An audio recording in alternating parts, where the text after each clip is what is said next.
Thanks for stopping by our channel. This video is a DIY guide on how to build the wood countertops that you see right here.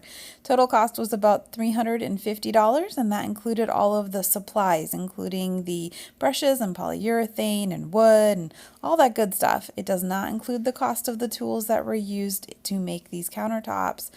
A good tip is you can see if you know anybody who has tools that you might be able to borrow to save some money, or use it as an excuse to buy some more tools. That's always fun.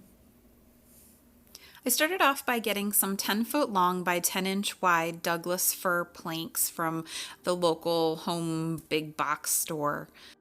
Minus the 2 long strips of wood in the picture, I used everything seen here, along with a dowel kit, which can be found at Harbor Freight, pictured here. It was the best place that I could find this kit and was a big lifesaver in joining the boards together. Also, I had some different grits of sandpaper, working my way all the way up to 120. After joining the boards together with the dowel system and the Gorilla Wood glue, I made sure to get clamps to clamp everything nice and tight.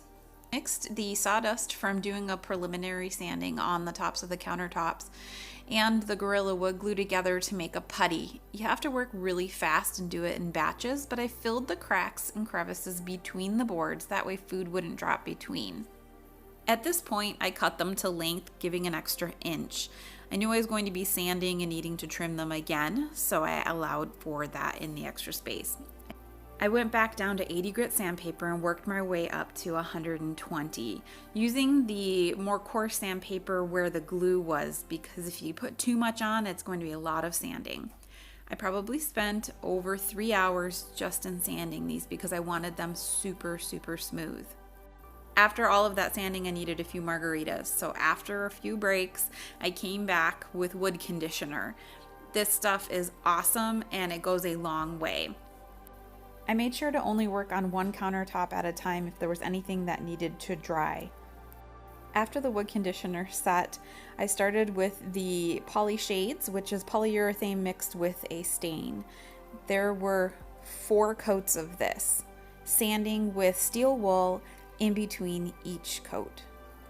Then there were 3 coats of spar urethane, again sanding with the steel wool between each coat, giving enough time to dry. This is a multi-day process and was done in my garage. That way I could control the temperature a little bit better. And that's pretty much it. Once everything was dry and cured, we were able to install everything to the cabinetry using screws from below and supports where needed where there was an overhang.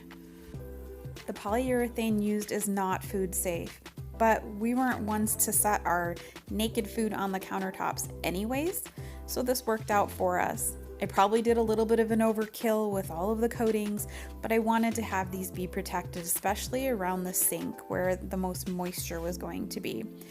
And the hubby, he ended up putting a bottle of the concentrated bleach on the counter and it leaked.